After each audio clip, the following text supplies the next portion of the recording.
श्यामा बचपन में ही अनाथ हो गई थी। उसके जन्म के कुछ समय बाद ही उसके पिता की मृत्यु हो गई थी। उसकी माँ ने ही उसे माँ और पिता दोनों का प्यार देकर बड़ा किया। समय बीतता गया और श्यामा जवान हो गई। अब उसकी माँ को उसकी शादी की चिंता सताने लगी। एक दिन उसकी माँ ने एक प्रसिद्ध ज्योतिषी को घर बुलाया। ज्योतिषी ने श्यामा की कुंडली ध्यान से देखी और बोला, बेटी, तुम्हारे जीवन में बड़े विचित्र योग है। आज के बाद आने वाली तीसरी एकादशी के दिन तुम्हारी माँ इस संसार को छोड़ देंगी और उसके 2 महीने बाद तुम्हारा विवाह एक मृत व्यक्ति से होगा। ये सुनकर श्यामा और उसकी माँ दोनों घबरा गईं। लेकिन समय को कौन रोक सकता है। दिन बीतते गए और आखिर वो तीसरी एकादशी आ गई। उसी दिन श्यामा की माँ की मृत्यु हो गई। माँ के जाने के बाद श्यामा बिल्कुल अकेली पड़ गई।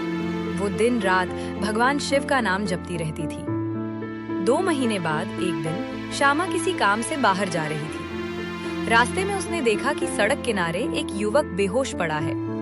लोगों को वो मृत दिखाई दे रहा था, इसलिए कोई उसकी सहायता नहीं कर रहा था। तभी श्यामा को ज्योतिषी की बात याद आई। दया से उसका मन भर आया और वो उस युवक को अपने घर ले आई।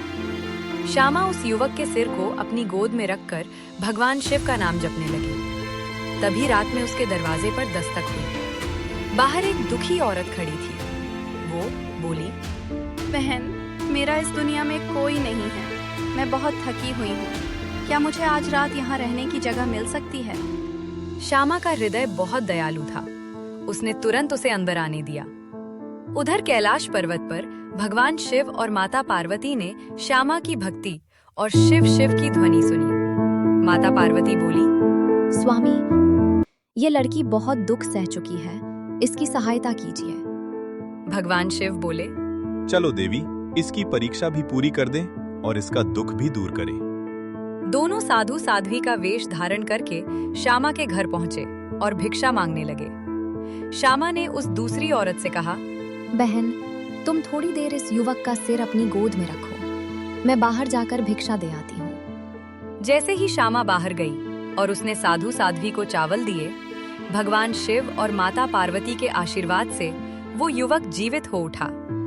युवक ने आंखें खोलते ही कहा, मैं एक राजकुमार हूँ। मेरे साथियों ने मुझे धोखा देकर मारने की कोशिश की थी। मैं यहाँ कैसे पहुँचा? श्यामा के लौटने से पहले ही वो दूसरी औरत बोली, मैं तुम्हें यहाँ लेकर आई हूँ और मैंने ही तुम्हारी सेवा की है।